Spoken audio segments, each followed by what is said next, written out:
Aimables téléspectateurs et chefs de la télévision, si vous nous rejoignez, bonsoir à toutes et à tous. Bienvenue dans cette session d'information en direct sur votre télévision préférée. Nous n'avons qu'un seul titre à vous présenter.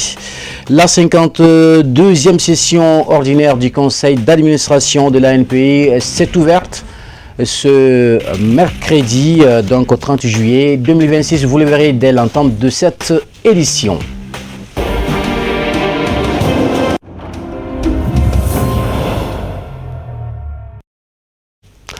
Vous qui nous rejoignez du côté des Galougou, Mahina, c'est en première région administrative du Mali. Soyez les bienvenus et bonsoir. Ouverture ce jeudi 30 juillet 2026 de la 52e session ordinaire du conseil d'administration de l'Agence nationale pour l'ANPI, pour l'emploi ANPI. La rencontre s'est tenue au siège de la direction générale de l'agence en présence des administrateurs. On fait le point avec Kouroutoum Diabaté et Abdoulaye Sogodougou.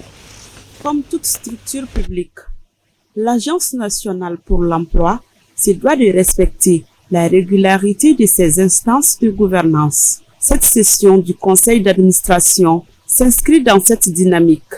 Au cours de cette 52e session ordinaire, les administrateurs ont examiné plusieurs documents essentiels au bon fonctionnement de l'agence, notamment les rapports liés aux activités et aux perspectives de développement de l'ANPI. La présente session a pour objet d'examiner le bilan de réalisation des activités programmées au titre de l'exercice écoulé, à savoir le rapport d'activité et le rapport financier 2025, ainsi que le rapport du commissaire aux comptes sur la certification des états financiers au titre de l'exercice 2025. Le rapport d'activité soumis à votre appréciation est élaboré sur la base du plan de travail annuel 2025 adopté par notre instance.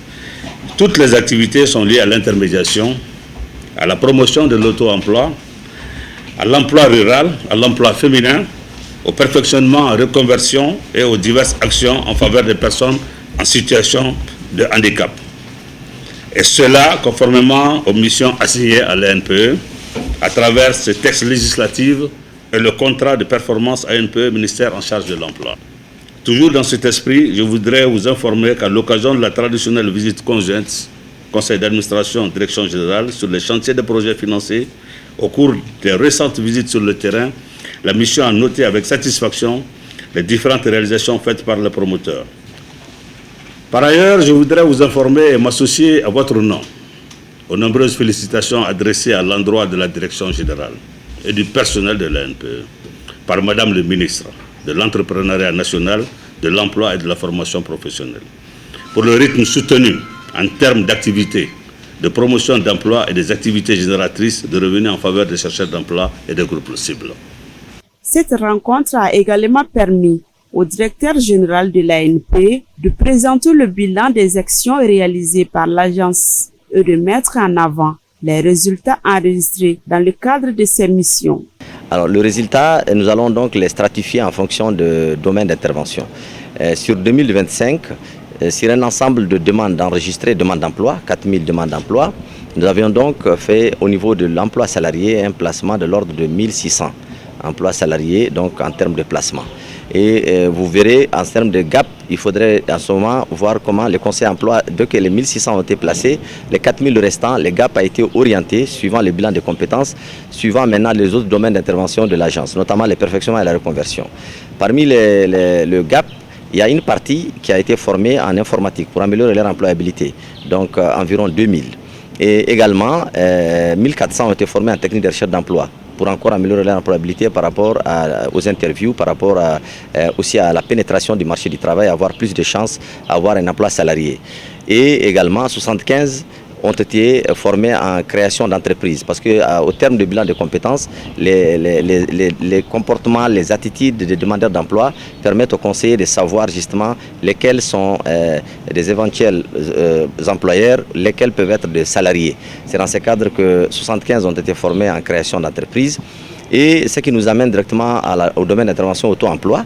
Et à ce niveau également, 390 PME, PMI ont été coachés, suivis et financés pendant l'exercice pour 1800 auto-emplois générés.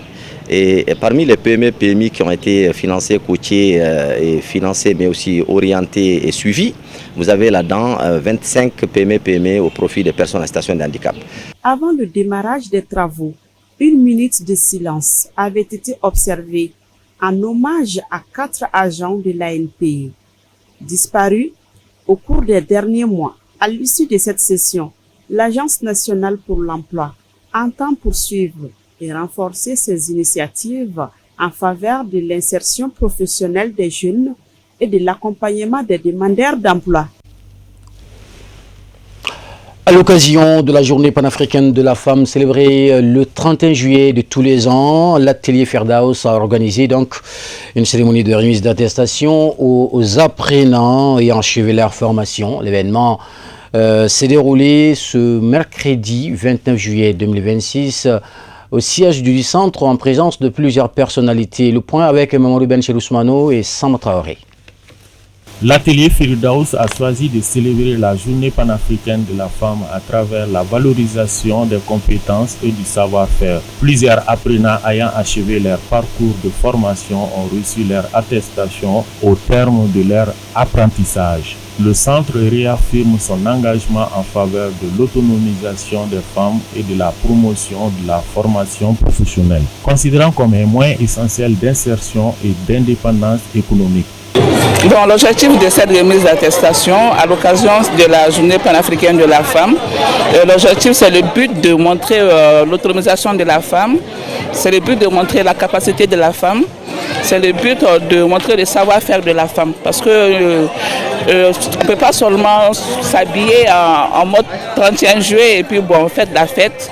Mais ce qui est le plus important en fait, c'est essayer de pratiquer, de mettre les métiers en valeur, essayer de faire de son mieux quand même pour aider son pays, sa nation. Et c'est ce que j'ai voulu faire voir aujourd'hui au peuple malien, aux Maliennes vraiment d'imiter ce genre d'activité. Et cela fera que lors des événements des femmes, que ce soit le 31 juillet ou le 8 mars, les femmes vraiment pourront avoir une activité de revenu et être vraiment autonomes. Et raison pour laquelle en cette journée, j'ai voulu donner l'attestation de 130 femmes en pâtisserie, en cuisine, maquillage, restauration, en aîné traditionnel, en coupe-couture, en collier, en borolan, ainsi de suite. La promotrice de l'atelier Firdaus a souligné l'importance de cette journée qui constitue, selon elle, une opportunité de sensibiliser les femmes sur la nécessité du travail et de l'autonomie financière. Elle a indiqué que l'activité professionnelle demeure un véritable facteur d'épanouissement et d'émancipation. Elle a également adressé ses félicitations aux bénéficiaires des attestations, les encourageant à faire preuve de sérieux, de discipline et de persévérance afin de réussir leur parcours professionnel.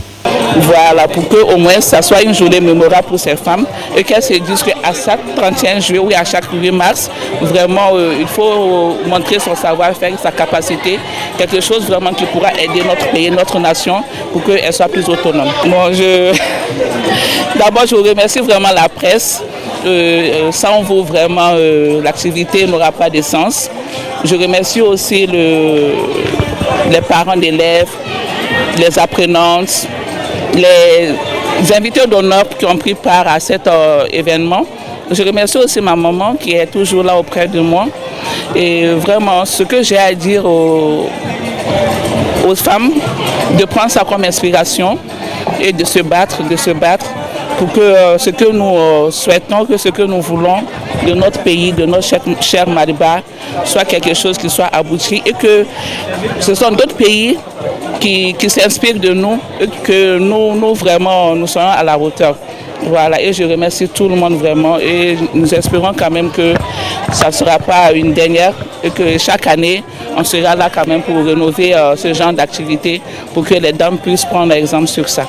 Créé pour renforcer les capacités des femmes et des jeunes, l'atelier Firdaus propose plusieurs filières de formation, notamment la couture, le maquillage, le henné, la restauration, ainsi que d'autres métiers génératrices de revenus. Avant de refermer ce journal, un détour par l'actualité internationale, voyons tout cela en plus bref et en images compilées et commentées par Moussa Famba.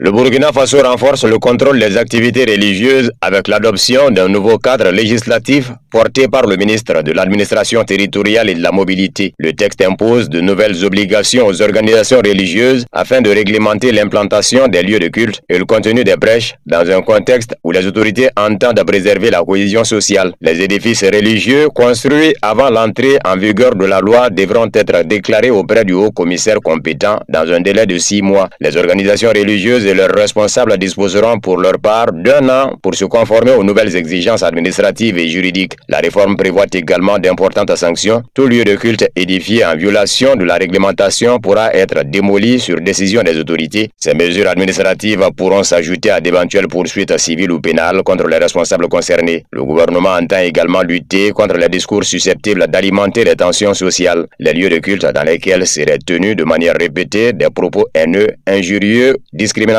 ou hostiles à d'autres communautés pourront être fermés, voire démolis dans les cas les plus graves.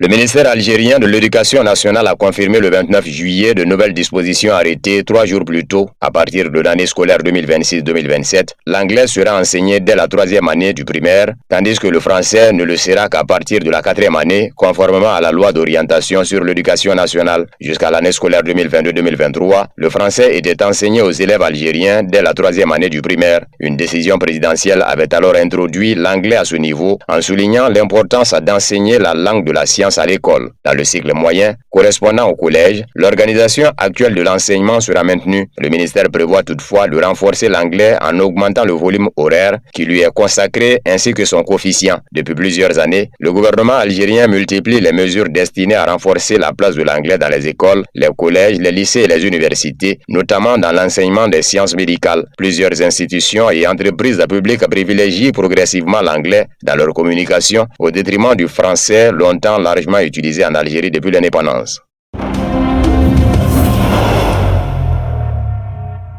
Les autorités congolaises annoncent une nouvelle étape dans la mise en œuvre du volet sécuritaire de l'accord conclu avec le Rwanda. Lors d'un briefing de presse tenu à Kinshasa le 28 juillet, le ministre de l'intégration régionale, Floribert Anzoulini, a affirmé que les FDLR avaient signé un protocole de démilitarisation, de démobilisation et de cantonnement. D'après les précisions communiquées par les autorités congolaises, le protocole prévoit le dépôt des armes, la démobilisation progressive, le regroupement des combattants dans des sites sécurisés et à terme la dissolution du mouvement. Les dirigeants politiques et militaires des FDLR se sont engagés à rejoindre ce processus avec leurs combattants. Ces derniers pourraient ensuite rentrer volontairement au Rwanda à condition que les garanties sécuritaires nécessaires soient réunies. Ceux qui ne souhaiteraient pas être rapatriés pourraient être accueillis dans un pays tiers. Présente dans l'est de la RDC depuis le début des années 2000, les FDLR sont issus d'anciens combattants hutus rwandais dont certains sont accusés d'avoir participé au génocide de 1994. Kigali présente depuis longtemps ce mouvement comme une menace pour sa sécurité. Les autorités rwandaises refusent cependant de considérer cette signature comme une avancée suffisante.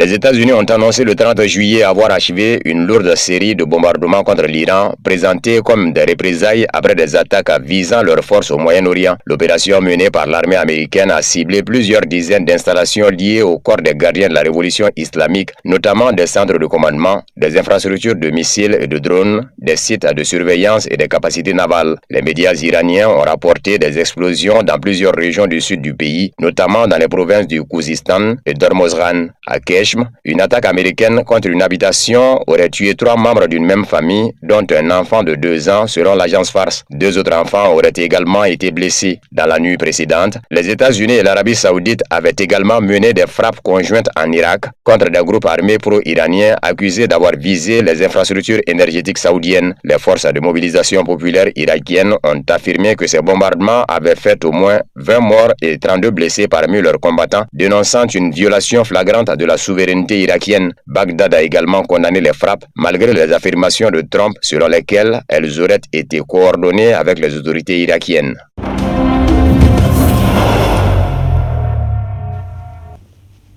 Alors donc, tout de suite, nous prenons la direction de la Côte d'Ivoire. Vous le savez, le guide spirituel des Ansars qui séjourne dans ce pays depuis quelques jours a profité de ce séjour donc pour inaugurer un nouveau collège confessionnel islamique appelé Cherifla, situé dans la localité d'Assé. Donc l'édit collège est géré par la Fédération du Sud Comoé, une infrastructure scolaire réalisée par les Ansars de la localité est destiné à renforcer l'accès à l'éducation dans la dite région. Voyons tout cela avec nos envoyés spéciaux, Amadou Diallo, Bouya Diagueli Koulibaly. La voix vous est offerte par Moussa Famba.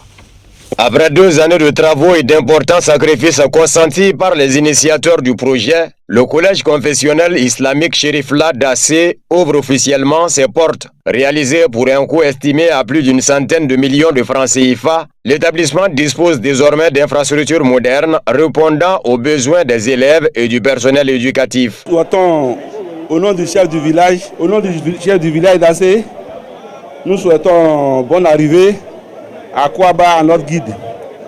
Nous souhaitons bonne arrivée à tous ceux qui sont arrivés sur la terre d'Assé ici. Nous souhaitons bonne arrivée à toutes nos autorités. Nous prenons par la grâce de Dieu remercier tous ceux qui ont fait cette organisation, ceux qui ont attiré tout ce monde sur notre terre natale d'Assé. Nous remercions tout le monde. Nous souhaitons bonne arrivée à tous ceux qui ne sont pas d'Assé, qui sont venus au nom du guide. Tous ceux qui ont fait cette école, nous prenons par la grâce de Dieu pour les remercier, qu'ils aient encore de la force pour continuer, car ce soit un jour une université de toute la sous-région au nom d'Allah. Le complexe comprend 4 salles de classe, un bureau administratif, une infirmerie, une bibliothèque, ainsi que 10 latrines séparées, dont 5 réservées aux filles et 5 aux garçons. Entièrement électrifié et doté d'un système d'approvisionnement en eau potable, ce collège ambitionne d'offrir un cadre d'apprentissage adapté aux jeunes de la région. Oui, notre joie est immense et inexprimable parce que notre cérémonie a été rehaussée par la présence de celui-là même qui est l'initiateur principal des centaines d'écoles confessionnelles islamiques que compte notre organisation à travers la Côte d'Ivoire. J'ai nommé son éminence Asseid Cherif Ousmane Madane Haïdara, guide suprême des Ansars, président du Haut Conseil islamique du Mali. En votre nom à tous, je voudrais lui souhaiter la cordiale bienvenue. Ankaramoro Idansé, Akwaba. Honorables invités, de toutes les qualités exceptionnelles d'Asseid Cherif Ousmane Madane Haïdara, l'une d'elle m'a particulièrement émerveillé. Il est toujours à l'avant-garde de la mise en pratique de ce qu'il enseigne aux autres. Des centaines d'années, des décennies durant, Haïdara prône l'islam authentique dont les valeurs fondamentales sont l'amour du prochain, le respect et la protection de la vie humaine, la lutte contre la pauvreté, l'analphabétisme et l'obscurantisme. Son éminence Asseid Cherif Ousmane Madane Haïdara, votre présence est pour nous une source de bénédiction et un puissant encouragement à poursuivre notre mission. Depuis toujours, notre guide nous enseigne un islam de paix, de tolérance, de dialogue, du respect de la République et de vivre ensemble. Il nous rappelle sans cesse qu'un bon croyant est aussi un bon citoyen, utile à sa famille, et à sa communauté et à sa nation. C'est en application de cette vision que l'ADNCI a créé la direction des écoles confessionnelles Cherifla, afin de contribuer efficacement aux politiques éducatives de l'État de Côte d'Ivoire et à la formation d'une jeunesse compétente, responsable, profondément attachée aux valeurs morales. En 2023, notre réseau comptait près de 200 écoles primaires dans notre plan stratégique 2025-2034. Nous avons fixé une ambition encore plus grande, créer 1000 écoles primaires et 32 établissements secondaires dont 10 lycées. Cette ambition peut paraître audacieuse, mais elle est portée par notre foi, notre organisation et notre détermination. Aujourd'hui, après l'ouverture de notre premier collège, nous inaugurons la deuxième, qui accueillera des premiers élèves dès la prochaine rentrée scolaire. 3 autres établissements sont actuellement en voie d'achèvement. Nous exprimons notre profonde reconnaissance au gouvernement ivoirien pour sa politique d'intégration de l'école confessionnelle et pour l'accompagnement constaté. Nos remerciements vont également à toutes les autorités administratives. Je voudrais avant toute chose rendre gloire à Dieu qui nous a honorés cet après-midi par la présence des guides de la communauté musulmane Ansardine, premier responsable de la communauté musulmane malienne. Et vous associer à ma modeste personne pour que nous puissions rendre hommage, grand hommage, à celui-là même qui est venu faire sortir l'humanité des ténèbres à la lumière, le fils d'Abdallah et d'Amina, le meilleur des meilleurs, le messager de l'islam, Mohammed sallallahu alayhi wa sallam. Chers frères et chères sœurs, chères autorités politiques et administratives, permettez-moi de m'adresser en quelques mots à la communauté musulmane Ansardine, à travers la communauté musulmane Ansardine, l'ensemble des musulmans et de ceux qui nous ont fait métier. L'amitié est devenue nous soutenir en ce moment précis en langue locale qu'est le Bambara. Prenant la parole devant les populations, les autorités locales et les apprenants, Assa Yada Cherif Ousmane Madane Haïdara a salué l'engagement et la détermination de tous ceux qui ont contribué à la réalisation de cette œuvre. Pour le guide spirituel des Ansar, l'éducation demeure un pilier essentiel du développement et constitue un moyen efficace de lutte contre l'extrémisme. Le président de la fêtière islamique du Mali a également formulé des prières pour la réussite des élèves et des enseignants, ainsi que pour la consolidation de la paix et de la fraternité entre les peuples maliens et ivoiriens. Voilà, donc merci à la Côte d'Ivoire pour son aquabar et son hospitalité légendaire. C'est par la Côte d'Ivoire que nous refermons carrément ce journal. Un journal présenté avec beaucoup d'enthousiasme et de plaisir. Juste après ce journal, suivez la version Bamanankan qui vous sera présentée par Mamadou Ben Ousmano. D'ici là, nous vous souhaitons de passer d'agréables moments en compagnie de nos programmes.